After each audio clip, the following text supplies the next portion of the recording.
नमस्कार दोस्तों। आज मैं लेकर आई हूँ एक पारिवारिक कहानी। हमारी कहानी आपको अच्छी लगे तो प्लीज हमारा चैनल सब्सक्राइब करें। इस समय इतनी गर्मी में कौन आया है? निर्मला जी बड़बड़ा रही थी और मोहन जी ने कहा कि जाओ राहुल मेहुल की माँ, अब तो उठकर जा ही रही हो तो एसी का टेम्परेचर थोड़ा बढ़ाती जाओ। वैसे निर्मला जी को एसी का टेम्परेचर बढ़ाने के नाम पर तो इतना गुस्सा नहीं आता, लेकिन राहुल मेहुल की माँ सुनकर उन्हें बहुत गुस्सा आ गया। इनको अभी तक अपने नालायक बेटों से उम्मीद है, तभी तो अभी तक बेटे को दिल से लगाए बैठे हैं। तभी तो मुझे राहुल और मेहुल की माँ कहते रहते हैं। लगता है इतनी बेइज्जती होने के बाद अभी तक इनका दिमाग ठिकाने नहीं आया है। जब बेटे ने पूछना छोड़ दिया तो काहे का राहुल और काहे की मेहुल की माँ हुई। अपने बालों को जूड़े की शक्ल में लपेटते हुए और बड़बड़ाते हुए अलसाई सी बरामदे में आई तो सामने पड़ोसन खड़ी थी और उन्हें देखते ही बोली, आंटी जी, यह पास के ही गांव की रहने वाली है, शहर में रहकर पढ़ाई कर रही है। आप जो ऊपर का कमरा किराए लगाने की बात कह रही थी ना, तो उसे ही देखने के लिए मिन्नी को लेकर आई हूँ।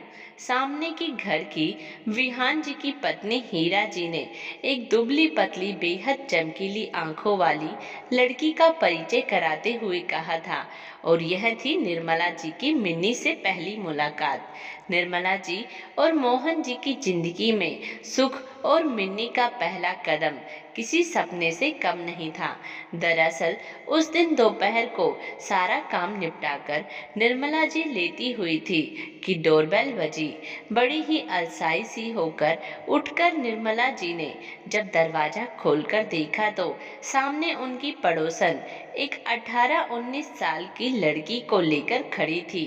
पूछने पर पता चला कि उसका नाम मिन्नी है, यही पास के ही गांव की है और स्थानीय कॉलेज में पढ़ती है और साथ ही अपने हस्तशिल्प का काम करके अपनी पढ़ाई का खर्चा निकालती है और घर में झाड़ू पोछा बर्तन वगैरह बेझिझक होकर करती है और इसे अपनी तरफ से श्रमदान देना कहती है। उसके पिता नहीं है और उसकी माँ छोटे भाई के साथ रहती है। घरों में काम करके घर का खर्चा निकालती है। तुमको अलग कमरा क्यों चाहिए? हॉस्टल या पीजी में रहकर भी तो तुम पढ़ाई कर सकती हो ना। मिन्नी से निर्मला जी का पहला सवाल यही था। माँ जी, मैं पढ़ाई के साथ बांस के पंखे बड़ी हैट बनाती हूँ, जिसके लिए थोड़ी ज्यादा जगह चाहिए और उसे बेचकर अपनी पढ़ाई का खर्चा निकालती हूँ। अक्सर यह सारा काम निपटाते काफी देर हो जाती है, जिससे पीजी में बाकी लड़कियों को बड़ी परेशानी होती है। इसीलिए अब अकेले कमरा लेकर रहना पड़ेगा। बोलते हुए उस दुबली पतली लड़की की आवाज और चेहरे पर दृढ़ता थी और अपने गरीब होने पर कोई अफसोस भी नहीं था। उस साधारण सी लगने वाली लड़की की असाधारण सी इसी बात ने निर्मला जी को बहुत प्रभावित किया। आखिर वह एक लेखिका जो ठहरी शब्दों के मर्म को, उनमें छुपे हुए अर्थ को बड़ी अच्छी तरह पकड़ लेती थी। निर्मला को मिन्नी को हाँ कहने से पहले मोहन जी को पूछना जरूरी था। निर्मला ने अंदर आकर अपने पति मोहन को बताया तो पहले जो उन्होंने एक जवान और अकेली लड़की को कमरा किराए पर देने में आपत्ति जताई। उनका कहना भी सही था। ऐसी अकेली कॉलेज जाने वाली लड़की को कमरा किराए पर देंगे तो हमारी परेशानी और बढ़ जाएगी।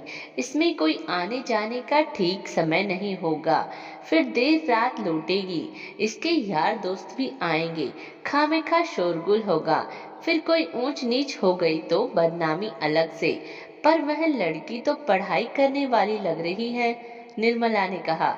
फिर भी मोहन कुछ कन्विंस नहीं हुआ। अरे वह पढ़ाई करे या ना करे, उससे हमें क्या मतलब है? वैसे भी उससे हम घर का काम थोड़ी ना करा रहे हैं। तुम उसे जाकर मना कर दो, अभी किसी को कमरा किराए पर देना ही नहीं है। निर्मला ने उसे एक बार चलकर मिन्नी से मिलने को कहा तो बेमन से उसकी बात मानकर मिन्नी से मिलने बाहर आ गया। बाहर आकर मिन्नी के चेहरे की मासूमियत और जुबान की साफ गोई ने मोहन को भी बहुत प्रभावित किया और फाइनली मिन्नी को उनके घर की छत वाला छोटा कमरा किराए पर मिल गया। इधर मिन्नी के आने जाने से निर्मला और मोहन की थोड़ी हुई बेरंग जिंदगी में अनियमितता और जीवंतता आती जा रही थी। उम्र के इस दौर में जब अपनों की जरूरत सबसे ज्यादा होती है, उस वक्त अपने स्वाभिमान को सबसे आगे रखकर बेटी बहू के घर से वापस आने पर निर्मला और मोहन टूट से गए थे। इस बड़े से सुंदर से घर में एक और कोई रहेगा, यह सोचकर निर्मला को अंदर से बहुत खुशी हो रही थी और दूसरी तरफ मोहन भी मिन्नी से मिलने के बाद कुछ आश्वस्त दिख रहे थे। दरअसल वन विभाग में काम करने वाले मोहन जी की लास्ट पोस्टिंग थी।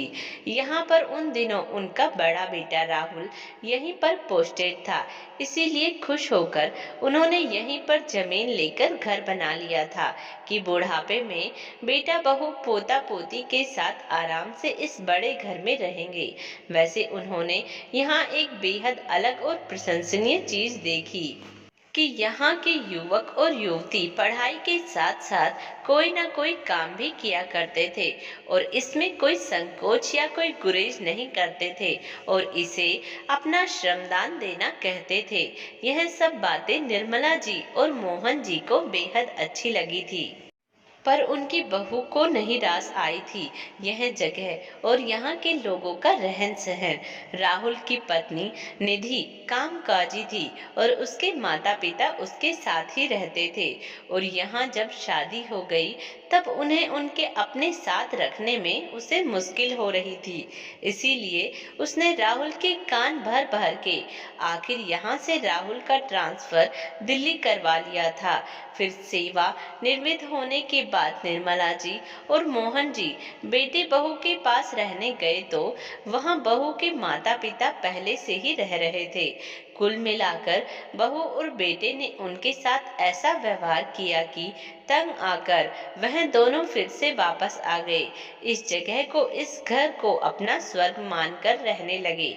वैसे तो रहते रहते उन्हें यहाँ पर मन लगने लगा था, पर यहाँ पर उन्हें अपने जैसे लोग बहुत कम मिलते थे। हाँ, एक बात अच्छी थी कि लोग बड़े सीधे थे। भाषा की थोड़ी समस्या आती, वैसे देखा जाए तो यहाँ मन लगाना उनकी मजबूरी थी, क्योंकि बड़ा बेटा बहुत पहले ही अलग रहने लगे थे और बड़े बेटा ही देखा देखी छोटे बेटे ने भी एक कश्मीरी लड़की से लव मैरिज कर ली थी। वह भी कोलकाता में रहने लगा था। कुल मिलाकर वहां भी माता पिता की रहने के लिए ना तो दिल में जगह थी और ना उनके घर में। उस लड़की की माँ भी उनके साथ रहती थी। अकेली बेटी थी, उसकी माँ कहाँ जाती। और तब दोनों ही बेटे अपने सास ससुर की सेवा में लग गए थे, माता पिता को भूल गए थे। और जब दोनों पति पत्नी कुछ दिनों के लिए बेटा बहू के पास रहने भी गए तो उनका स्वभाव उन्हें इतना बुरा लगा कि तंग आकर उन दोनों ने समझौता कर लिया। निर्मला जी का मन बेटों के बगैर बिल्कुल नहीं लगता था और वह अक्सर बोलती कि दो दो बेटी की माँ होने के बावजूद मुझे बुढ़ापे में अकेला रहना पड़ रहा है, तो इससे अच्छा होता कि मेरी कोई संतान ही नहीं होती या बेटी होती, तो कम से कम बीच बीच में आकर अपने माता पिता को देख तो जाती। पत्नी की बात सुनकर मोहन जी भी उदास होकर कहते, सही कह रही हो, इससे अच्छा होता कि हम यहाँ पर घर ही नहीं बनाते। क्या ही अच्छा होता जो हम अपनी तरफ यूपी में घर बनाते। मैं यहाँ उत्तराखंड में अलग प्रदेश में आकर नहीं रहना पड़ता। यह सब बोलते बोलते ही मोहन जी और निर्मला जी सोचने लग जाते कि अब क्या हो सकता है, क्योंकि अब घर भी बना लिया है और काफी पैसे भी लग गए थे और यहाँ से जाने का तो सवाल ही नहीं उठता है। इसीलिए किसी तरह वह उस जगह में अपना मन लगाने की कोशिश करते थे, पर शाम होते ही मन में फिर उदासी भर जाती। फिर कुछ तो उम्र का असर तो कुछ अपनों की अवहेलना से टूट गई थी। निर्मला जी अब उनको घर का पूरा काम संभालना था। भले ही बेटा बहू और छोटे से पोते पोती उन्हें याद ना करे, और वह दिल्ली से आकर भी भूल नहीं पाती थी। मोहन जी, जरा राहुल को फोन करके पूछो तो सब ठीक है ना, बच्चों की सर्दी ठीक हुई कि नहीं। और मोहन जी अक्सर मुझसे पूछते, ओ निर्मला जी, अभी भी तुम्हें उन लोगों की चिंता हो रही है जिन्हें ना तो हमारी परवाह है और ना ही जरूरत। मोहन जी थोड़ा खींचकर बोलते, पर निर्मला भी क्या करती, माँ का दिल था ना, हमेशा बच्चों की यही परवाह करता रहता है, चाहे उनके बच्चों में समय के साथ कितने भी बदलाव आए हों। इधर मिन्नी उनके घर के ऊपर के कमरे की किराएदार बनकर आई थी, और कालांतर में मोहन जी और निर्मला जी का बहुत सारा काम संभाल लिया था। पढ़ाई के साथ साथ इन दोनों का भी ध्यान रखने लगी थी मिन्नी अब। कभी उनकी दवाइयाँ लेकर आती, तो कभी रात में बड़ा गेट बंद कर देती, तो कभी उनका फोन और टीवी रिचार्ज करा लाती थी। कुल मिलाकर उसके कदम घर में पड़ते ही उदास घर खुशियों से लहलहा उठा था। अपने घर बेटे बहू ने मोहन और निर्मला की कदर नहीं की, जबकि इस छोटी सी लड़की ने उन्हें मान सम्मान के साथ उनकी बहुत सहायता की थी। सच कहा है किसी ने कि रिश्ते संबंधों से नहीं बनते, बल्कि उन्हें दिल से निभाया जाता है। तो निभा रही थी, और निर्मला जी के साथ घर से खुशियों की खिलखिलाहट बाहर जाती तो मोहन और निर्मला जी कहते, हमारे घर में एक नन्ही परी आ गई है। खून के रिश्ते जब रिश्ते नहीं निभा पाए, तो एक छोटी सी लड़की ने रिश्ते निभाकर और बुजुर्गों का ध्यान रखकर सबका दिल जीत लिया था। वक्त बीत रहा था। गर्मी की छुट्टियों में बाग में बहुत सेब होते थे, और पता नहीं कैसे उन दोनों बेटों को शायद खबर लग गई थी। घर में रहने वाली किराएदार अब घर वालों के दिल में भी रहने लगी है, क्योंकि अब निर्मला जी और मोहन जी उन्हें फोन भी कम करते थे, और निर्मला और मोहन जी खुश रहने लगे थे। बातों ही बातों में उन्होंने भी बता दिया कि ऊपर हमने किराएदार लड़की रखी है, तो हमारा बहुत ध्यान रखती है। इसी की कुछ भनक पाकर बेटे बहू गर्मी की छुट्टियों में आए, तो पूरे घर में मिन्नी का एक तरह से आधिपत्य देखकर वह सब चौंक गए थे। वह मोहन जी और निर्मला जी का ऐसा ख्याल रखती थी जैसे कि कोई घर की बेटी रखती हो। उनकी बहू मिन्नी से बहुत कठोरता से बात करती थी। एक तरह से वह उसे काम वाली बाई की तरह व्यवहार करती थी, और एक दिन काम करवाती हुई बातों बातों में बड़ी बहू ने कह दिया कि यह नौकरानी तो बहुत घमंडी है। बड़ी बहू की देखा देखी छोटी बहू ने भी कह दिया, सच ऐसी काम वाली नहीं देखी जो घर की मालकिन की तरह व्यवहार करती है। मुझे तो यह जरा भी नहीं सुहाती है। तभी निर्मला जी ने यह सुना तो उससे नहीं रहा गया, और वह बोल पड़ी, उसका नाम मिन्नी है, वह काम वाली बाई नहीं है, बल्कि वह इस घर की बेटी है। निर्मला जी की आवाज में कहते हुए थोड़ी कांप गई। तब मोहन जी ने उन्हें संभाला, और मोहन जी भी अब चुप नहीं रहे। उन्होंने भी कह दिया कि मिन्नी सिर्फ इस घर की बेटी नहीं, बल्कि हमारे दिल की धड़कन है, और हमारे बुढ़ापे की उम्मीद है, और हम दोनों की जीने की एक वजह है। खबरदार, जो तुम लोगों ने उसे काम वाली बाई कहा तो सुनकर दोनों बेटे बहू बिल्कुल दंग रह गए, और उधर असल में चाय बनाते हुए मिन्नी के कान में जब यह बात पड़ी तो उसे आंसू आ गए, और रोते रोते हुए बोली, बाबा माँ, आज मुझे पता चल गया है कि इस दुनिया में भगवान जैसे लोग भी होते हैं, जो मुझ गरीब लड़की को अपनी बेटी का दर्जा दे रहे हैं। आप यकीन मानिए, मैं कभी आपको शर्मिंदा नहीं होने दूंगी, और कभी आपको अकेला छोड़कर नहीं जाऊंगी। यह एक भावुक दृश्य था। एक तरफ तो मिन्नी रो रही थी, और दूसरी तरफ उसकी आंखों में खुशी के आंसू थे। एक तरफ से मोहन जी उसकी पीठ थपथपा रहे थे। निर्मला जी ने उस बच्ची के माथे को चूम लिया। कहीं से भी देखकर नहीं लगता था मिन्नी इस घर के काम वाली बाई है। वह इस घर की बेटी ही लग रही थी। अब तो दोनों बेटे और बहू का सिर झुक गया था और दोनों कुछ नहीं कह पा रहे थे, क्योंकि जब उन्होंने कर्तव्य ही नहीं निभाया तो किस अधिकार से कुछ कहते। कभी भी इस चीज पर किसी भी व्यक्ति पर अधिकार जमाने से पहले कर्तव्य करना जरूरी होता है। वस्तुतः राहुल और मेहुल ने अपने स्वार्थ में अपने माता पिता की जिम्मेदारी से आंखें मूंद ली थी और उन्हें लग रहा था कि सेवा करे या ना करे, घर की जायदाद और संपत्ति तो नहीं मिलने वाली, तो खामेखा उन पर अपना पैसा क्यों जाया करे। उन्होंने अपने माता पिता के लिए कुछ भी नहीं किया था।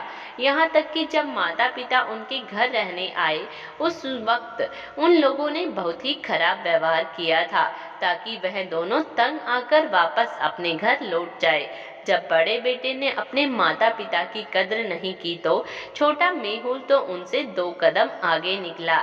मतलब राहुल और मेहुल की पत्नियां भी एक तरह से उन्हें माता पिता से दूर ले जाने में कामयाब रही।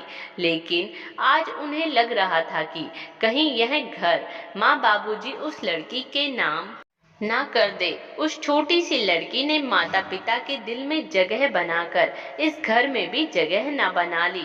लेकिन वह कुछ नहीं पूछ सकते थे, क्योंकि अब उनके हाथ में कुछ नहीं था और मिन्नी को इस घर की बेटी की तरह मान सम्मान मिला था और उसने अपने सौभाग्य को सिर माथे पर लिया और मन ही मन एक निश्चय किया कि वह इन बुजुर्ग को कभी बेसहारा नहीं छोड़ेगी और हमेशा इनका सहारा बनकर रहने की कोशिश करेगी। कई बार खून के रिश्ते बहुत पीछे छूट जाते हैं और दिल के रिश्ते दिल में बस जाते हैं। दोस्तों, आज की हमारी कहानी आपको कैसी लगी कमेंट्स बॉक्स में ज़रूर बताइएगा और प्लीज़ हमारा चैनल सब्सक्राइब करें। धन्यवाद।